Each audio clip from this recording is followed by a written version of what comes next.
Baik, selamat pagi anak-anak. Selamat pagi, Pak. Bagaimana kabar kalian hari ini? Baik. Ada yang tidak hadir? Siapa? Kenapa?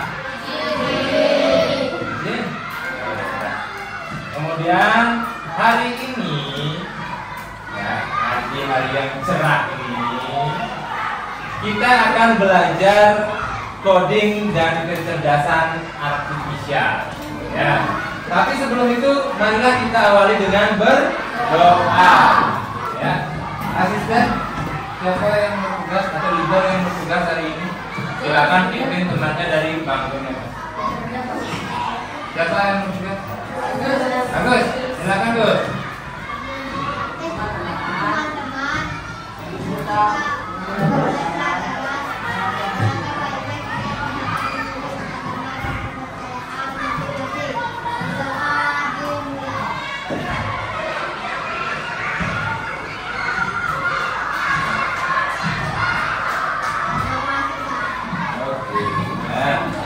Nah, di pertemuan sebelumnya di materi tentang coding dan kecerdasan artifisial atau KKA, Pak Guru sudah menjelaskan pada kalian apa itu coding, apa itu KKA. Ya, bagaimana coding itu merupakan sebuah perintah, sedangkan KA atau yang kalian kenal dengan AI itu adalah kecerdasan buatan.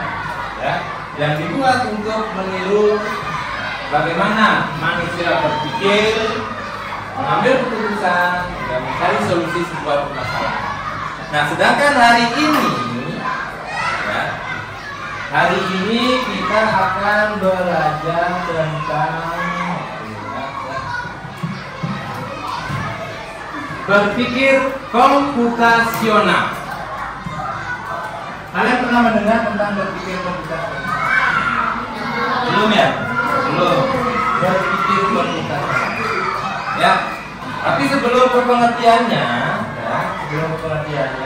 hari ini tujuan kita belajar hari ini yaitu menjelaskan langkah-langkah berpikir komputasional, menerapkan langkah-langkah tersebut dalam sebuah permainan. Setelah ini kita akan bermain semua. Ya, kita akan bermain semua. Yang pertama, apa itu berpikir komputasional? Apa itu berpikir komputasional?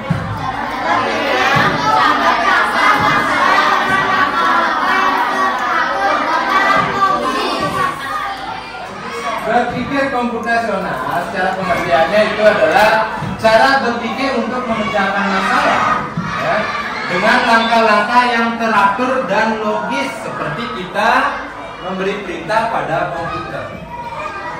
Kalian pernah menjalankan komputer? Iya kan, kelas 5 kalian dapat juga ekstra komputer. Kemudian jangan komputer HP deh. Ada di sini yang nggak bisa pakai HP? Semua bisa, ya, semua bisa menggunakan HP. Nah, ketika kita ingin menjalankan suatu aplikasi, suatu program, suatu permainan misalkan, kita harus memberikan perintah pada HP. Dia nggak bisa berjalan semaunya dia sendiri. Dia akan berjalan ketika kita klik, ketika kita cari, ketika kita mulai program. Ya. Contoh sederhananya gitu deh. Misalkan kipas anginnya, ya, kipas angin di kelas kita ini keadaannya padam, tidak bergerak, tidak berputar. Kemudian suasana mulai gerak. Apa yang dilakukan? Menyalakan kipas angin. Bagaimana cara menyalakan kipas anginnya? Ditarik, dipegang kalinya. Yang pertama kan harus pastikan dulu dia bergerak. Kemudian baru diatur kecepatannya, harus bisa diatur. Mau dia ini ya ke samping muternya bisa, ya. Kemudian contoh lainnya ketika kalian menyalakan lampu. Apakah dia langsung menyala lampunya kecuali menggunakan sensor? Ya, atau ada istilahnya Google Assistant namanya, atau bebek pintar. Tahu nggak? Tahu. Nyalakan lampu, nyalakan AC, kan gitu ya. Tapi tetap semuanya ada perintahnya, ya. Semuanya ada perintahnya. Makanya di sana ada kata kuncinya memberi perintah pada komputer, ya, memberi perintah. Nah, ini contohnya ya. Kalau mau membuat jus, kita pikirkan langkahnya satu persatu. Berawal dari mencuci buah, kemudian buahnya dikupas. Setelah dikupas, dipotong, masukkan ke blender, tambahkan gula atau susu ya. Kemudian dipencet blendernya, dinyalakan, lalu tuang ke gelas. Setelah itu, kalau sudah di gelas, ya kalau kita sendiri yang minum ya diminum. Kalau dijual ya dikasih yang beli kan gitu. Kemudian komputer juga bekerja dengan langkah-langkah seperti itu. Ya, komputer itu tidak akan bekerja dengan sendirinya. Pasti ada langkah-langkahnya, ada perintah. Ya. Nah, berikutnya ini adalah bagian-bagian dari berpikir komputasional. Ya, ada empat bagian dari berpikir komputasional. Yang pertama, dekomposisi, pengenalan pola, abstraksi, dan algoritma. Apa itu dekomposisi?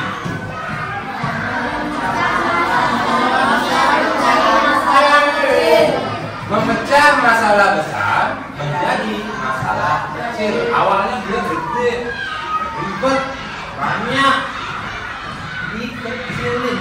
Makanya dekomposisi itu artinya membuat masalah yang besar tadi menjadi masalah-masalah yang kecil. Nanti contohnya Pak Guru kasih.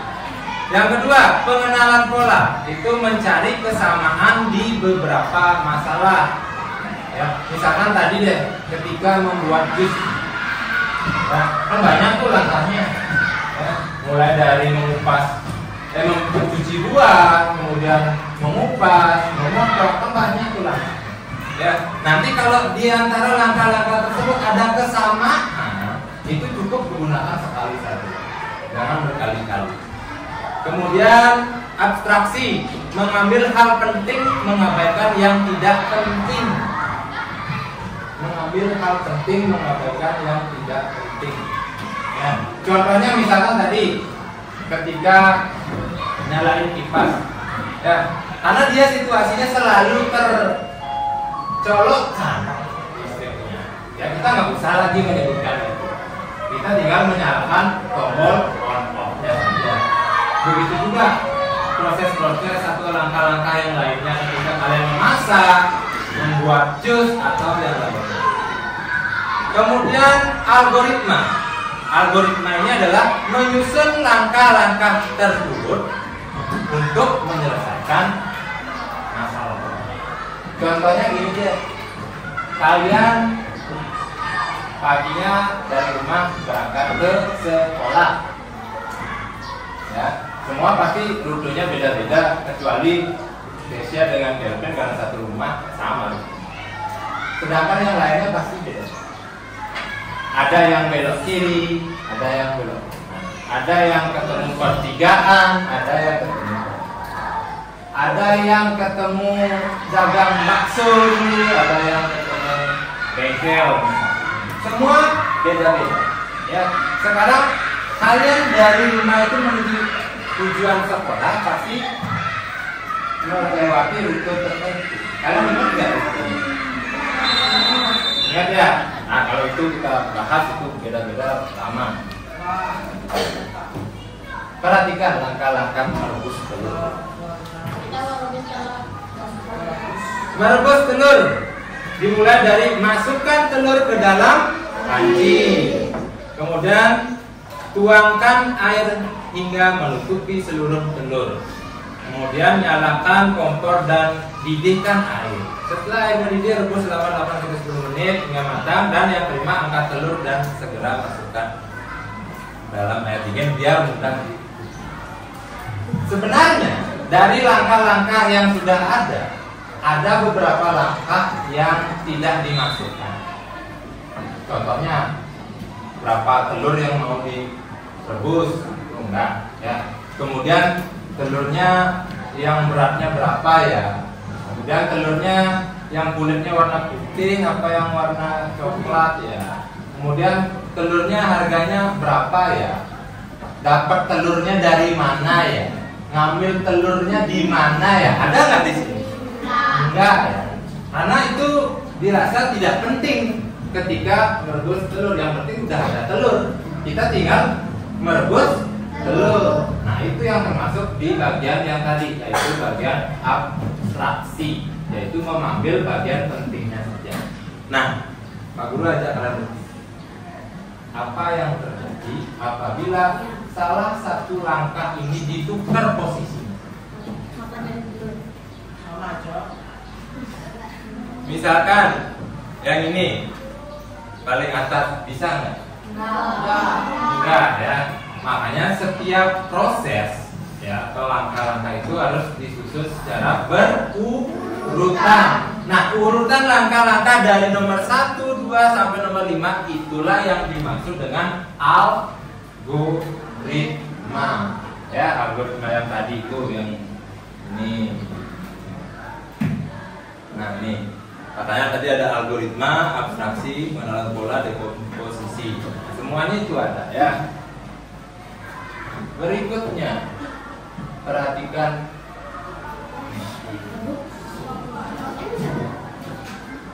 di sini ada robot yang memegang bergerak. Bantu si robot ini biar bisa membawakan makanannya kepada orang yang lambai-lambai di sana. Ya, yang lambai-lambai di sana. Perintahnya adalah maju, belok kanan, belok kiri, kemudian mundur. Sekarang kalian bersama-sama menentukan. Pertama yang dilakukan oleh robot ini kemana? Maju 1 kali ya. Maju, dia berada di sini. Setelah itu maju lagi. Setelah itu maju lagi. Sekarang kanan. Ini ya, kanan ya. Berarti belok. Habis itu maju lagi. Setelah itu ya berarti dia sudah sampai. Gimana? Bisa nggak? Bisa. Ya. Nah, sekarang Pak Guru ingin setiap kelompok ya, setiap kelompok memperagakan aktivitas ini. Pak Guru akan siapkan tujuannya. Salah satu di antara kelompok itu akan menjadi robot.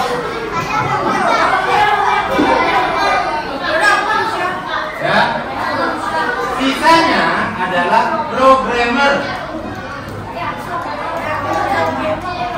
Nah, si programmer inilah yang nanti mengarahkan si robot untuk bergerak. Robot itu dia hanya menerima perintah dari programmer, apapun perintahnya. Contoh ya. Nih kita cari tujuannya dulu.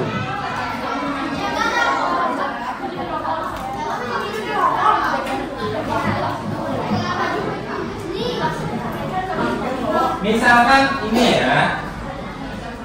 Nah, tujuannya adalah pas bunga itu. Kalian semua jadi programmer. Pak Guru jadi robot. Oke, Pak Guru jadi robot. Tujuannya ada di sini. Gimana caranya biar robot ini sampai ke sana? Silakan.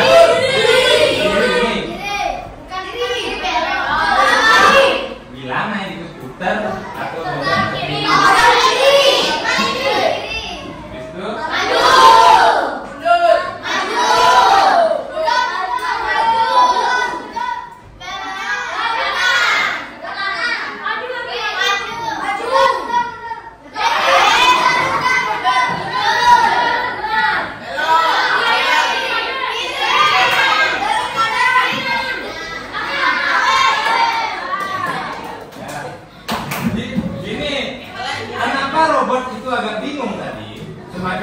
semakin banyak perintahnya. Error nggak dia? Error dia. Makanya perintah harus jelas. Kalau perintahnya nggak jelas, bisa aja dia satu tadi. Bisa aja robot itu sayang. Tapi kalian nanti yang jadi programmer nggak boleh usil ya. Ayo depan gitu. Siapa yang mau mencoba robot yang mana duluan? Siapa robotnya? Siapa robotnya? Kenapa belum siap?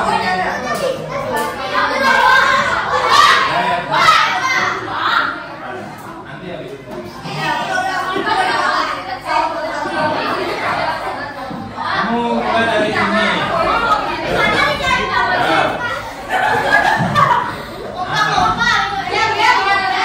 Silakan programmer mengarahkan si robotnya. Yang lain diam ya, nggak boleh ikut ini ya.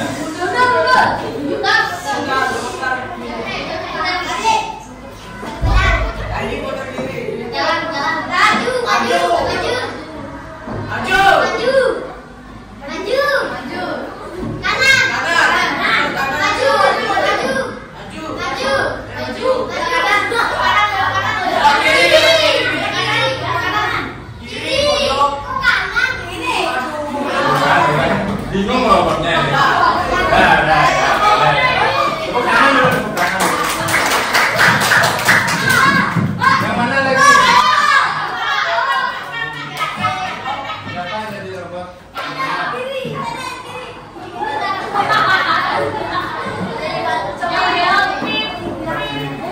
Oke, silakan programmernya diarahkan.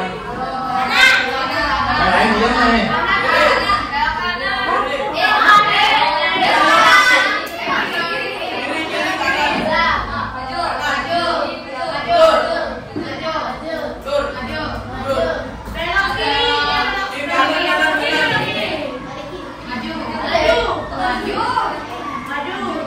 Oke, udah ya. Itu tanpa hambatan. Lagi satu aja deh. Lagi. Siapa robotnya? Nah, robotnya ini.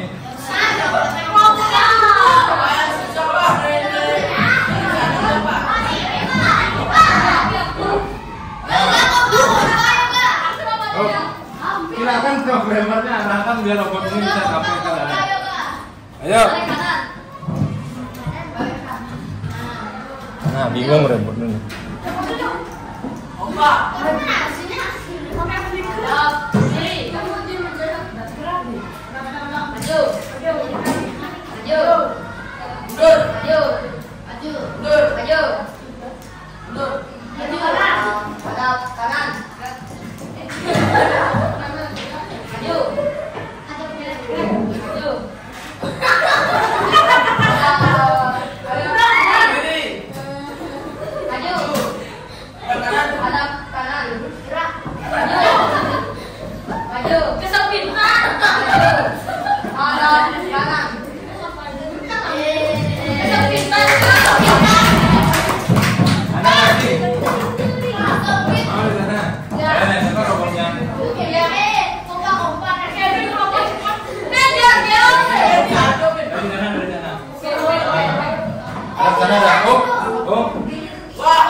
Cukup ya, itu aja ya. Robot ini nggak usah ya. Mau lagi sekali. Mau. Ya udah, nggak usah ya. jadi dari kegiatan tersebut, kegiatan mencari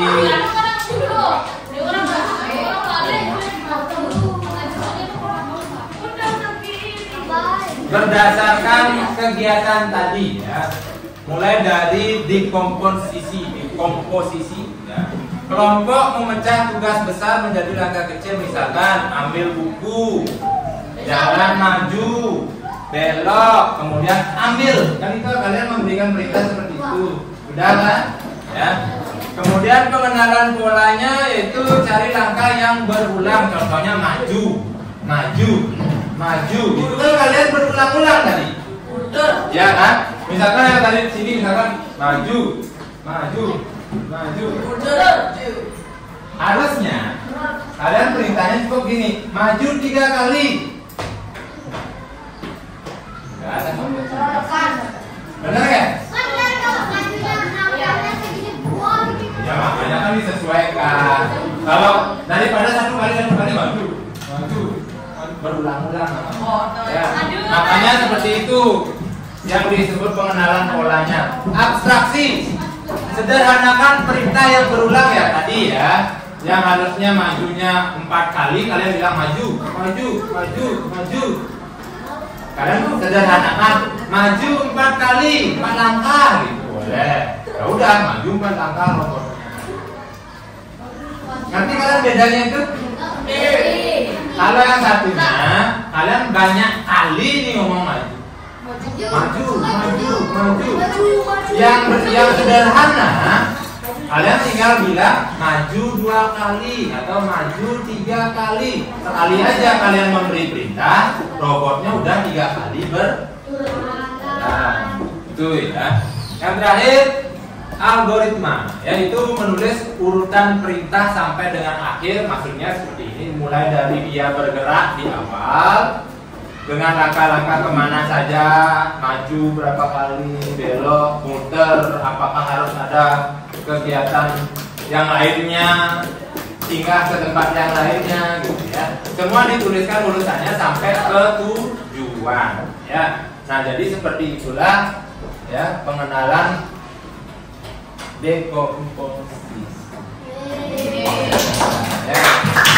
Nah, jadi apa saja yang sudah kita pelajari dengan berpikir komputasional? Ada yang bisa robot, dekomposisi, apa lagi? Abstraksi, algoritma, pengenalan pola. Ada yang bisa menyebutkan apa itu berpikir komputasional? Apa itu berpikir komputasional? Apa itu berpikir komputasional? Ya, ini sudah.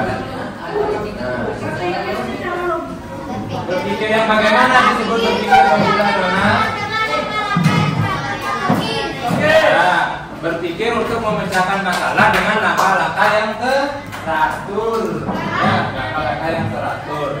Nah, di pertemuan berikutnya, ya, Pak Guru akan mengenalkan lebih detail lagi, lebih lengkap lagi tentang konsep-konsep dekomposisi, pola, abstraksi, dan juga algoritma. Ya, nanti kita imbangi dengan berbagai permainan dan juga kuis. Ya, nanti Pak Guru juga ada LKPD tentang ini ya, tentang codingnya. Karena waktu kita cukup terbatas juga ya kan, nah, seperti itu. Ya, jadinya udah. Nah, bagaimana permainan robotnya tadi sudah? Ya, nah, mudah-mudahan di pertemuan berikutnya kita bisa lebih banyak lagi mengenal konsep coding dan juga AI. Ya, walaupun ini masih terkesan baru untuk kalian ya. Ya, sudah ya. Ada yang bertanya? Kalau tidak ada yang bertanya, Pak Guru cukupkan. Jadi kita awali dengan doa, sekarang akhiri atau tutup dengan doa juga. Silakan, Agus tutup sekarang doa. Bos.